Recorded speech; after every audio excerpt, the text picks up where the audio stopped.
बिस्मिल्लाहिर्रहमानिर्रहीम। अस्सलामु अलैकुम वरहमतुल्लाहि वबरकातुहू। एक और सच्चे वाक़े के साथ आपकी खिदमत में हाजिर है। मरहूम आयतुल्लाह शेख मोहम्मद जवाद अंसारी अलैहि रहमा ने फरमाया, एक बार हज़रत मूसा अलैहिस्सलाम ज़मीन खोद रहे थे कि ज़मीन खोदते हुए एक पत्थर पर हथौड़ा मारा और पत्थर शगाफ्ता हुआ, और हज़रत मूसा अलैहिस्सलाम ने देखा कि पत्थर के दरमियान से एक कीड़ा निकला।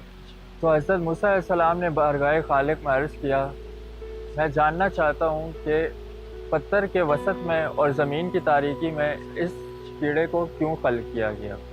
तो फ़ौरन खिताब हुआ कि ये कीड़ा भी मुझसे दिन में 70 बार पूछता है कि हज़रत मूसा को किस मसलहत के तहत पैदा किया।